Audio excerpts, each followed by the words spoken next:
Good morning. Welcome back to the Broadcast Retirement Network. I'm Jeff Snyder. This is BRN AM for Thursday, November 10th, 2022. And our top story today, when is the best time of day to buy an exchange-traded fund? And joining me now to discuss this and a lot more, Derek Horstmeyer is with the George Mason University. Well, Derek, it's great to see you. Thanks so much for joining us on the program this morning. Thank you for inviting me here this morning. Yeah, and you wrote a great piece in the Wall Street Journal. You and the team did a whole bunch of research on when to trade exchange-traded funds. And I want to get into that research in just a moment. But before we get into that, let's just level set for those who may or may not be aware. What is an exchange-traded fund? Sure. Great place to start. So an ETF is a lot like a mutual fund. So you can think of it as a wrapper that encompasses a lot of different stocks or bonds or commodities. It can really span anything. So again, it's very analogous to a mutual fund. The benefits are that it trades throughout the day. And this trading throughout the day has its costs and its benefits, which we'll get into. Yeah, and so let's start that conversation. Is there a common theory about when you should buy? Like, so if you talk to the average trader out there, someone who is familiar with ETFs, and again, you have to be familiar with the product before you buy it. That is just a general recommendation that I think any financial professional would have. But is there a general sense of when people should buy a stock, or a common theory around that? Yeah, there really is. So when we look at the data, we see huge spikes in volume traded right at the market open. So the first 10 minutes of trading, and kind of right around the market close, so the last 20 minutes of trading. You really see everybody buying and selling out of positions there. And especially in the middle part of the day, around lunchtime, that's kind of the most quiet period. And so the theory is, the more that there's active trading going on, the better it is for you to buy in and buy out. So the prevailing theory is that you should buy in, buy out at the market open or at the market close. Okay, so with that in mind, you and the team did a whole bunch of research, right? And I want to get into that in a second, where you looked at it didn't matter what index the ETF was tracking, but you found some very different results. Do you want to tell us first how you did the research, what the research was composed of, and then we can get into the results of the research? Sure. Yeah, exactly. So we went and actually hand collected over a whole quarter, the most recent quarter, and we went in and we looked at what a particular ETF was trading at in the morning, the mid-afternoon, the late afternoon, and the close. And we looked at something very specific, which is what we call the bid-ask spread.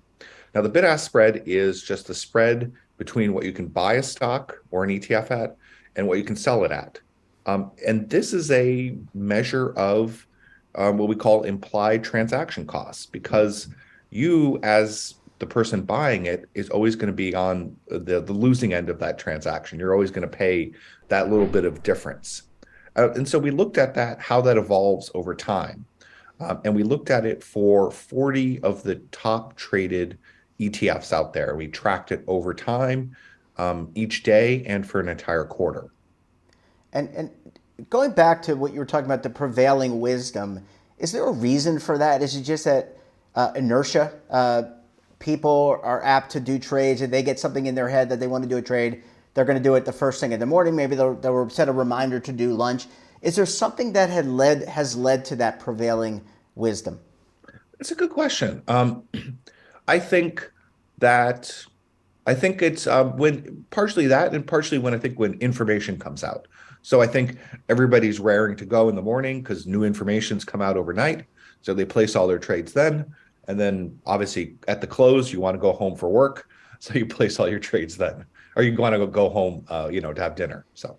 Do you think that some of that may be conditioned, in a lot of 401k plans, and I'm diverging a little bit, but I promise we'll get back to the research. But in a 401k plan, there aren't a lot of exchange-traded funds, I would say less than 5% right now, unless you're using an outside brokerage window. And when I say 401k, I mean 401k, 403b, governmental 457 plans. Do you think some of it is, in a mutual fund construct, you just trade once a day, right? And it's got to be in by 4 p.m. Eastern time. Do you think maybe that has some type of relationship to the prevailing wisdom that maybe people aren't as familiar with these ETF constructs and how they trade as maybe they could be or should be? Yeah, I mean, yeah, you can definitely be right there that there's maybe some price pressure at the end of the day because of, as you mentioned, the mutual fund trades that are taking place because they transact once a day. That could definitely be partially driving this. Yeah. Yeah. Well, Derek, I want to take a very quick break. When we come back, we'll talk about the results of Derek and the team's research on exchange traded funds. You're going to want to stay tuned right here on BRN AM.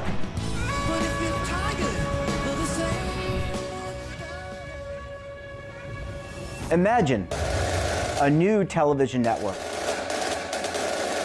that will make you richer, healthier, and in control of your financial future.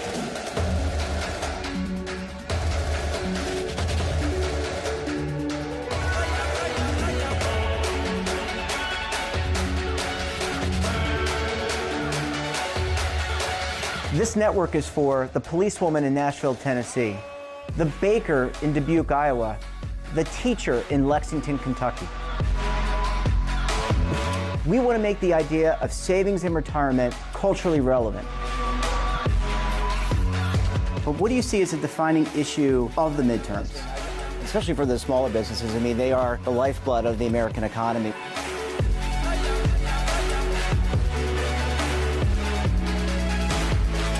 Featuring exclusive interviews, current affairs, and docuseries. 33 years old, you retired early. The philosophy is money only matters if it helps you live a life that you love. But you got to start thinking about retirement as soon as you get in. The Broadcast Retirement Network will drive very high engagement with premium partnerships. So this isn't retirement and savings for your parents or grandparents. This is for all Americans. And we're going to change the way you think about money.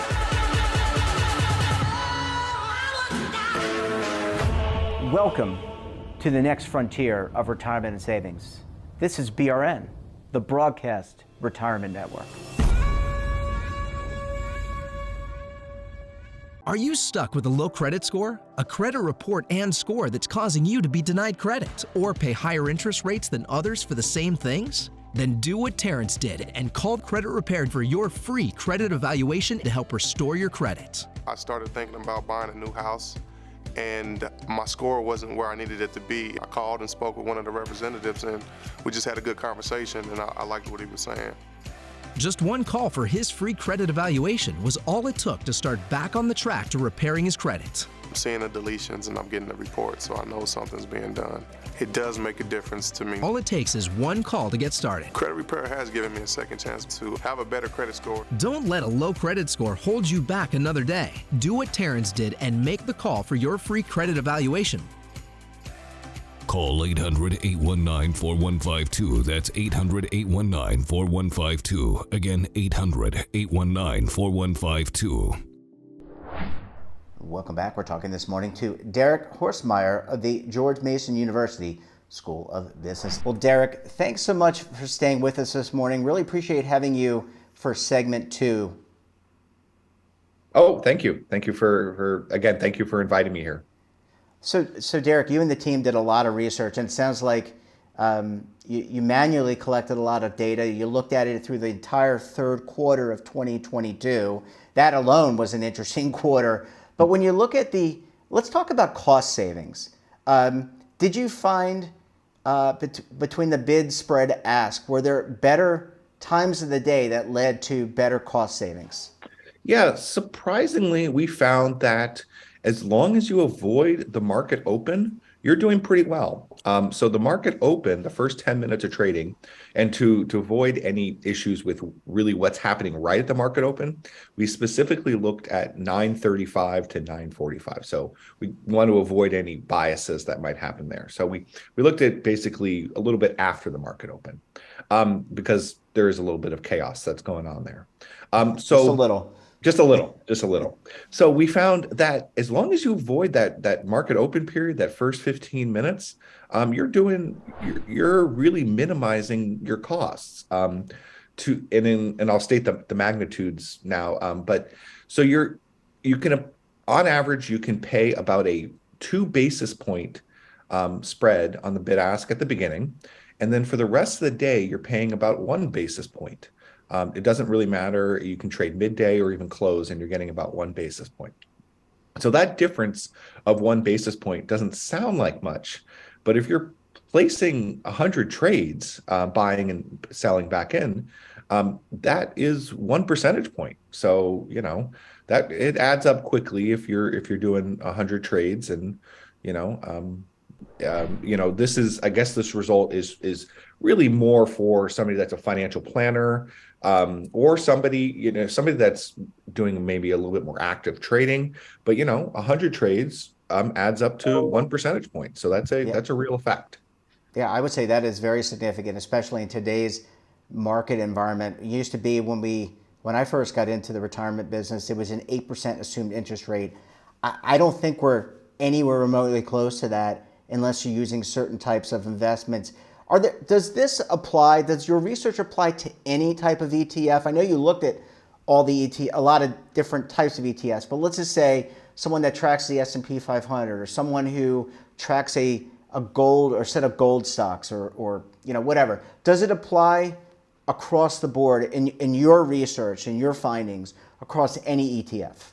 Yeah, surprisingly, we found it basically held across anything. We looked at bonds, we looked at commodities, we looked at all different types of equities. Surprisingly, and we're kind of surprised by this, the magnitudes were even bigger for if you have European equity ETF. So if you're here in the US and you're investing in Western Europe primarily, we found that had the biggest difference. I don't have the exact magnitudes, but I think you could save 3 basis points by avoiding the trade at the beginning of the day, and instead trading any other time of the day. You could save 3 basis points, which per trade, which really adds up.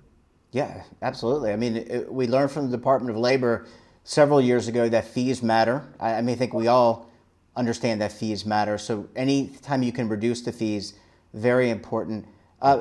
Derek, let me ask you about future research. I mean, what do you do with this research? I mean, we're having a great conversation here. You teach at George Mason University, so in theory, you and the team are educating those students. But more broadly, what do you do with this research? How do you follow it up? Is it a source for greater financial education for people to understand before they hit the buy or sell for that ETF? No, exactly. Yeah, I think we're gonna keep going with this. The next study that we have coming out in the Wall Street Journal is just the question of how tax efficient ETFs are. So I really care about minimizing costs and tracking the index as well as possible, and minimizing taxes. So that's kind of where the research goes from here. We're looking at how much more can you add to your portfolio by investing in a ETF as opposed to a mutual fund, because we know they're slightly more tax efficient, but nobody knows really how much more tax efficient they are. So that's kind of the next question that we're looking at. Yeah, and this, from my perspective, this research kind of breaks through some of the myths or some of the things that you maybe not pick up on in that prospectus that is about this thick, and I don't think anyone reads it except for the attorneys that wrote it. Derek, we're going to leave it there. Great research. Enjoy the rest of your day. Have fun with your students, and we look forward to having you back on the program again very soon. Thank you very much for having me. That wraps up this episode of BRN AM. Have a topic of interest, someone you think we should talk to? Drop us a line, and don't forget, for all the latest curated news in lifestyle, wellness, finance, tech, so much more, and all in one place, check out today's edition of our daily newsletter, The Morning Pulse. Want to search our archives, check out our latest content? Well, visit our website, and of course, all of our streaming partners. We're back again tomorrow for another edition of BRN AM. Until then, I'm Jeff Snyder. Stay safe, keep on saving, and don't forget, roll with the changes.